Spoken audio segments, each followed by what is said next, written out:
Better. So today, Sam, you made it a point, which I thought was pretty cool, to say that we are going to be having the former president of DC Comics on, and yet we're going to be talking about the 20th anniversary of a Marvel movie. But what's really cool is we are going to be doing a retro review of Blade, just kind of talking about its significance to the comic book industry, because I think it was really significant. But Paul was kind enough to be like, hey, I've got some really great stories about the creation of the character itself. Do you want to hear about it? And I was like, yeah, I want to hear about it. This is exactly what I want to hear. So, see, it all works. It all works. See, it all kind of goes together. So, real quick before we get going, I want to introduce our sponsor, because he's awesome. SP&G Speed Printing and Graphics Incorporated. They've done a couple of my Kickstarter books. It's been exciting. They do quality graphics and printing at a great price. They do a lot of shipping as well, too. So be sure to use them. Go check them out at sp-g.com. All right. We are back, and we are going to be talking Blade. It's the 20th anniversary. I mean, amazingly enough, it came out in 1998. From a lot of folks that I talked to in the industry, just in general, people who worked at Marvel at the time, they didn't even think it was going to be very good. Like, they really didn't. Why would it have been good? Right? Marvel movies were not good at the time, like, at all. Yeah. I mean, think back, Captain America. Remember Captain America? Yeah. Okay. And The Punisher with Dolph Lundgren, right? Yeah. So those are the two precursors. Yeah. Okay. Compared to Batman and a bunch of other DC classics, and then it's a movie about a vampire. It's a vampire movie. Yeah. So okay, it's a horror movie about a vampire. Yeah. So that's also industry poison. Yeah. And the lead is an African American. I mean, it's actually something you would invest in to make sure you lost money. It's springtime for Hitler in Germany, right there. Theoretically. And yet, what it did was it washed out the taste Shocked the of heck out of all of us. Batman and Robin, the Schumacher film that did not, that kind of brought things down to a level. Paul, from your experience at DC at the time, what was the reaction to the film when it came out? Was there any? None.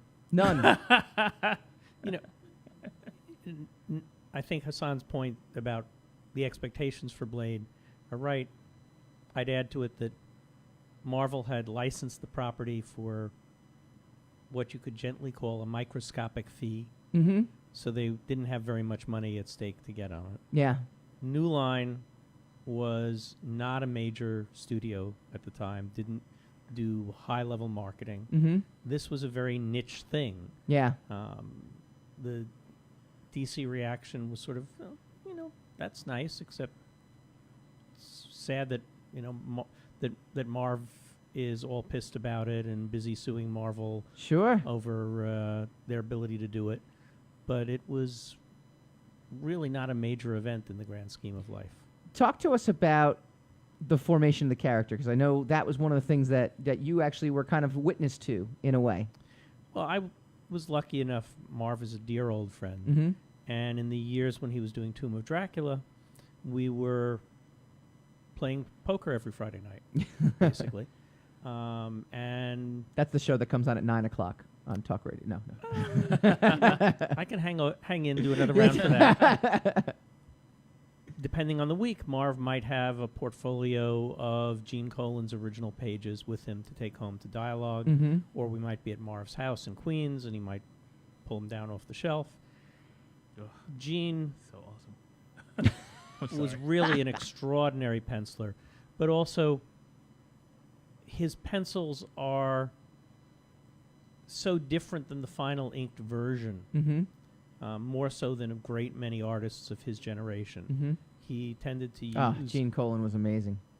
I mean, I'm cutting in, and I don't mean to cut in, but his work, along with like Neil Adams, and this is we're getting geeky here, but you could see, if you saw Neil's stuff inked, you had a pretty good idea what Neil's pencils looked like. At least when he had a good inker working with him, whether that was Dick or even Tom Palmer, who would alter Neil's work more than Dick would.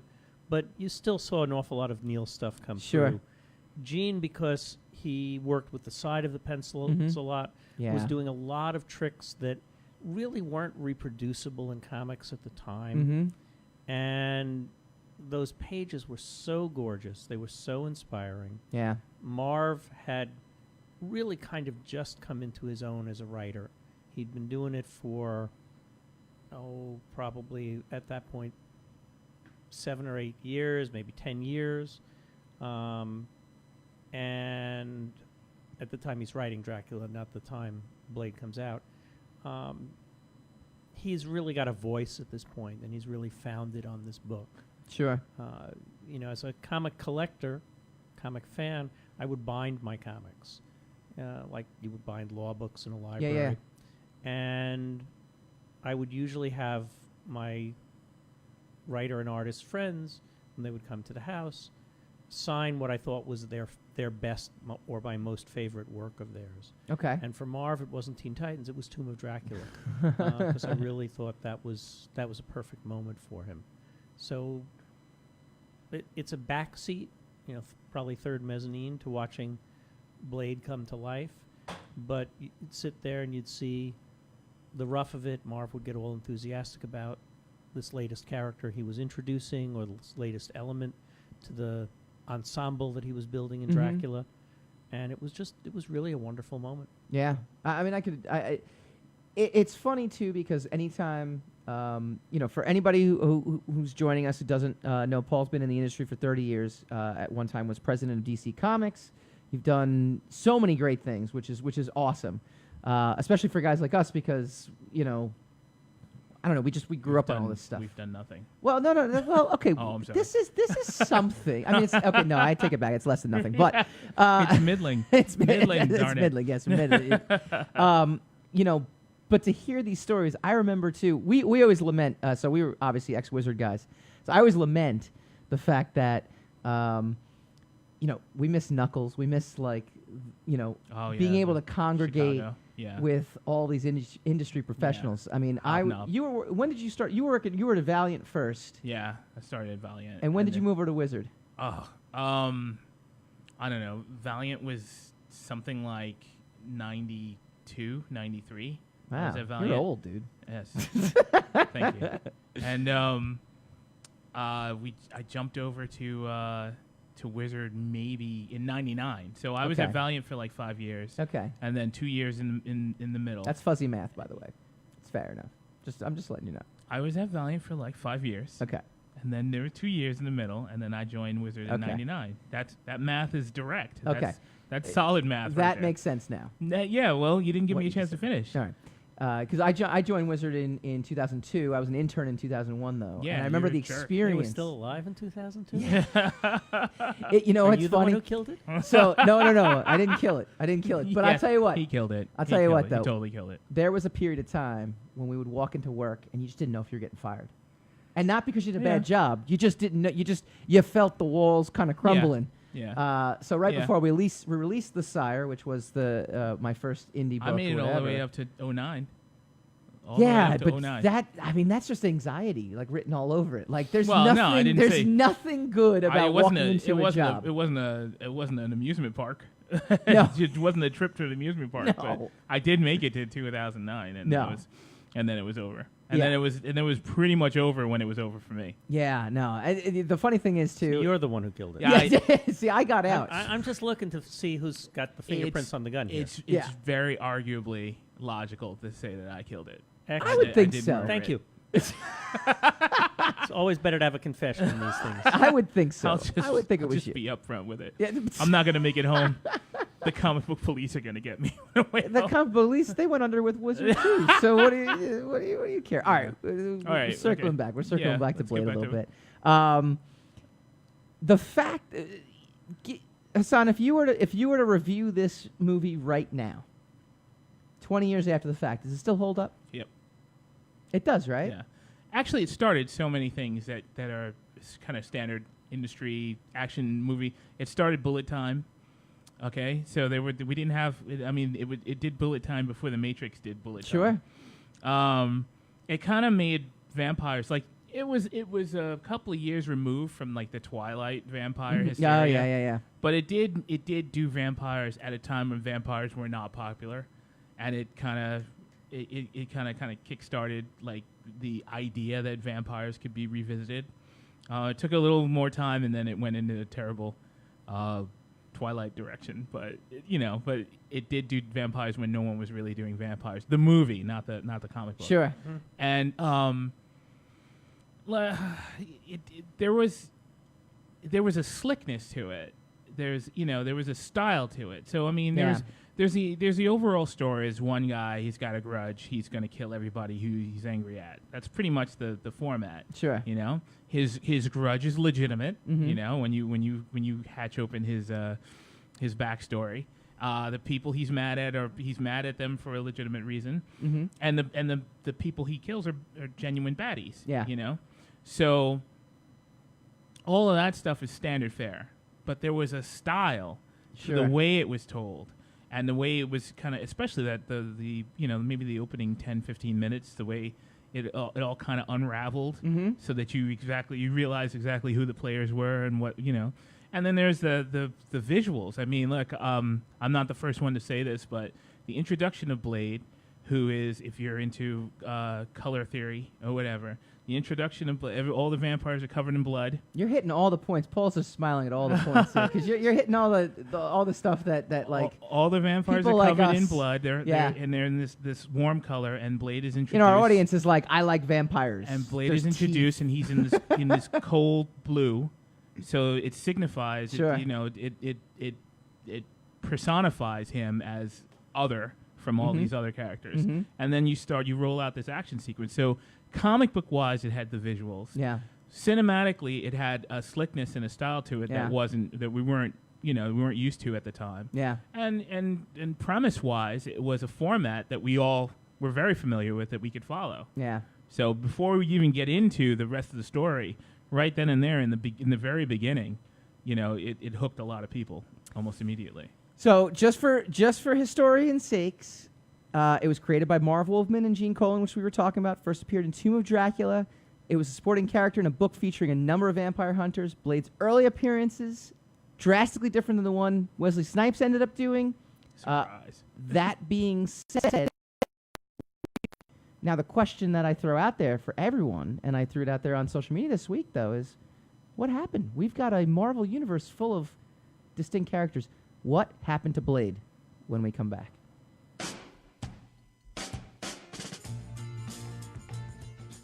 You're listening to the Talking Alternative Network.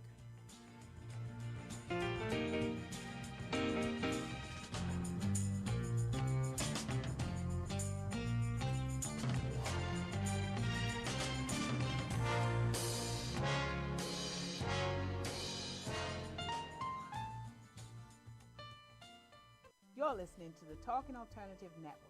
Are you stuck in a rut? Negative thoughts, feelings, and conversations got you down? Hi, I'm Noreen Sumter, the Potentiator.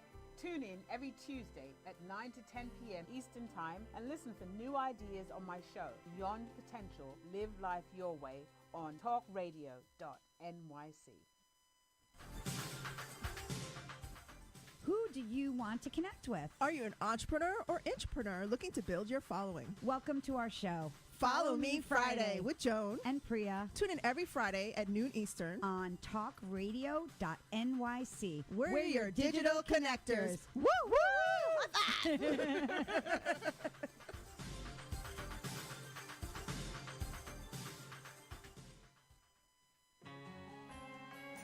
Talking Alternative Radio, 24 hours a day.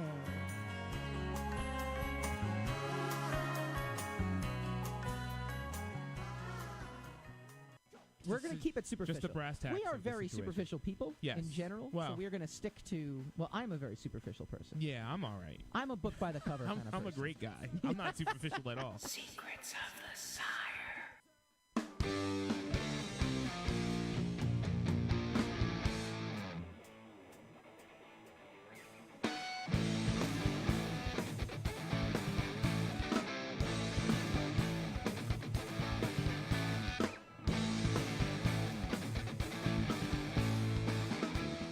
Welcome back to Secrets of the Sire. We talk comics, movies, TV, pop culture, every Wednesday night, 8 p.m. Eastern. We stream live on talkradio.nyc, and we stream live on facebook.com/secrets of the Sire.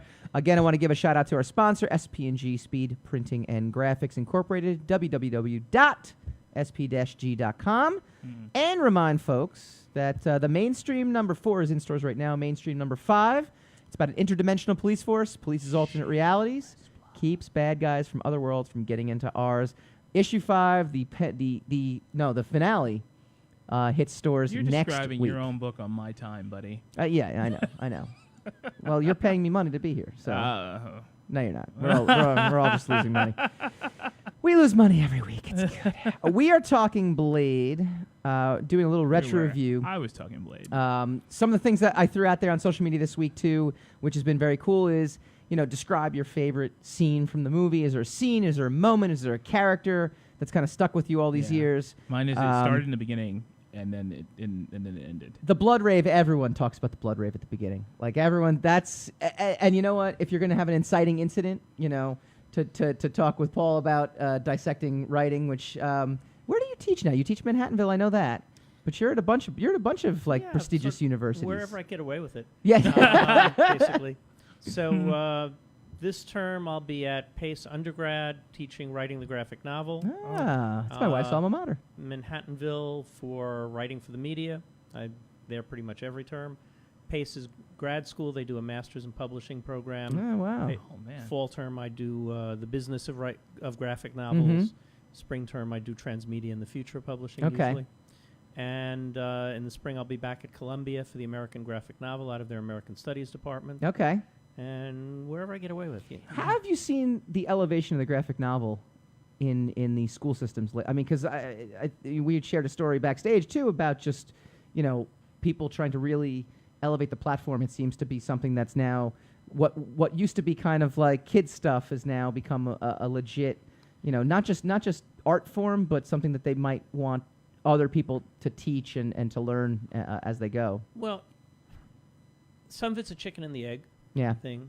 One major part of it is there's more really literary and artistic work being done in graphic novels in the last 10 or 15 years than had ever been done before. So that's a good reason for educators to study it. And it's also really interesting from an educational standpoint because it is new. So you can find somebody doing the first thing. If you're studying the novel, there's not a lot of novels that are groundbreakingly new. It's a format. There's a it's a pretty standard format. You can look and say, oh, all right, Jennifer Egan is the most interesting literary novelist of the moment, and look at the story structure she's using. But is it that far removed from what was done before? If you look at the graphic novel, you're in a world where you go from Joe Sacco doing journalism, which had never been done on a broad scale and with graphic journalism before. There's a whole trend towards what's called graphic medicine, where they're using the graphic novel format to teach medicine. Okay. To help people with ailments that they've got. You've got creators doing books. A young woman named Lauren Redness did a book called Radioactive a couple of years ago, the life story of Marie Curie. It's not comics. It's graphic in a very different way. It's not a novel because it's nonfiction. I don't know what the fuck you technically call it, but it's the sort of thing you can teach in a graphic novel course and saying, hey, this is possible today. When I have a packaged lecture that I developed at Pace some years back about the evolution of the era of graphic communication. And the generation that's growing up today loves to communicate graphically, whether it's emojis or GIFs, all sorts of tools that are available. They are interested in the graphic form in a way that prior generations weren't. And they're creating in it in fascinating ways. They don't look down on it.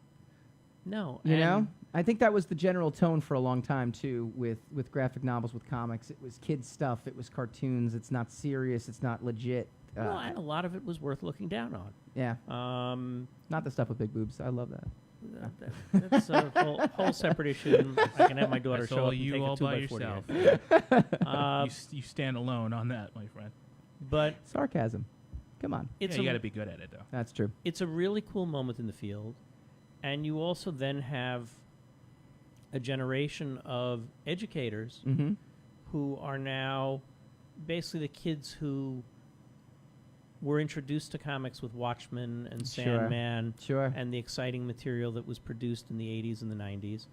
They know the potential of the form. Mm-hmm. And, okay, so I could teach Shakespeare again, or maybe I can teach Shakespeare on Monday, but could I do a graphic novel course, Dean? It's really cool. It's really interesting stuff. We can get a lot of kids to sign up for it. Sure. All right, let's give it a try. Wow. First time we did the American graphic novel at Columbia, they were estimating we'd get about 30 kids. Mm-hmm. We show up the first day and there's 90 there. Wow. They're literally sitting in the aisles. Yeah. I co-teach it there with a real Columbia professor, a guy named Jeremy Dauber, who's a tenured professor of Yiddish who'll, I think, do anything to avoid teaching Yiddish. But he's deeply knowledgeable about comics. And like you guys, we sort of do it as a back and forth between the two of us as a course. Sure. Have a load of fun with it. We've done it about 3 times so far.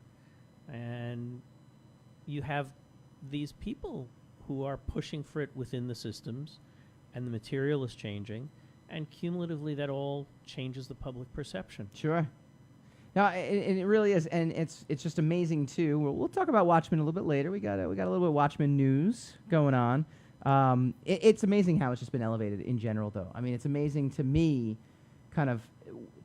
We're Generation X, right? I mean, that's Hassan. You and I are in Generation X, and we are the last generation. I don't really like to tell people what generation I'm from. It's okay. I don't mind. I like it. I take have pride in my enemies. Generation I have X. a lot of enemies.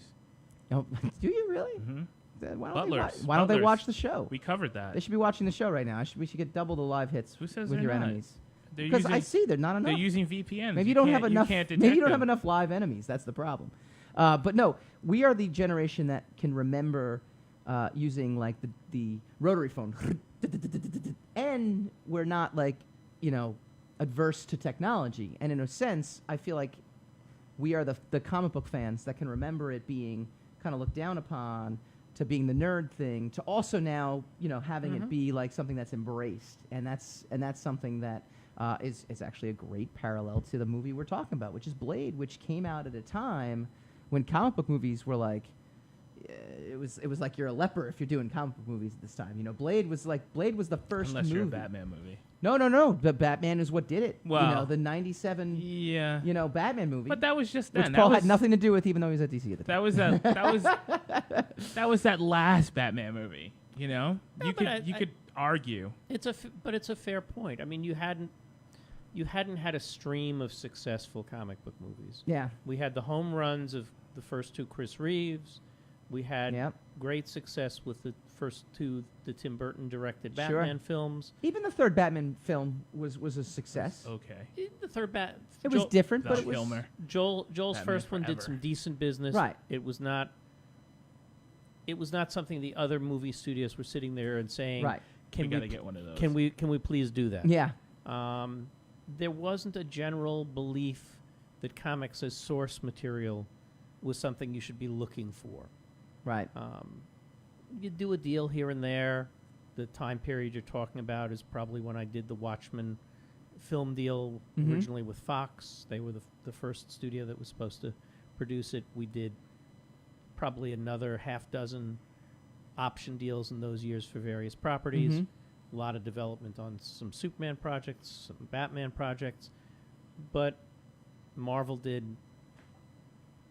about a dozen deals. Yeah. Made a couple of movies that they hope nobody ever sees again.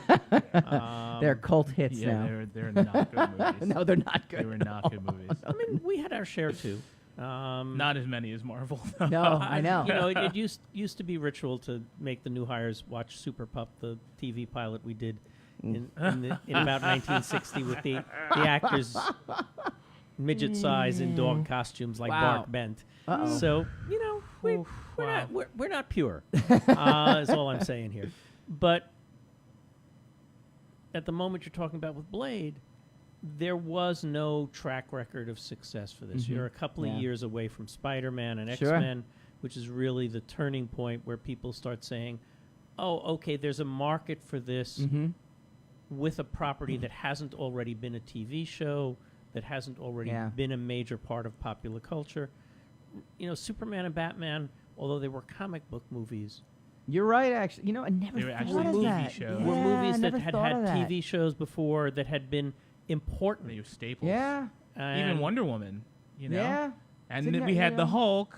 you had a Which bunch. is, You had a you bunch know. of TV shows that had succeeded, Which ironically failed as a movie the first 2 times out. Yeah. but you hadn't yet had a movie based on a comic book Yeah. that, quote unquote, nobody has heard of but the Sure. comic book guys. Yeah. And that's really what happens. Even Spider-Man had his TV show. Mm-hmm. X-Men is the first thing where, even though all of us knew that it was a property that had an enormous number of people who Mhm. had loved it for a very long time, incredibly rich intellectual property as it had been developed over the years by Stan and Jack, by Chris Yeah. and his many artist collaborators, by Len and Dave Cockrum.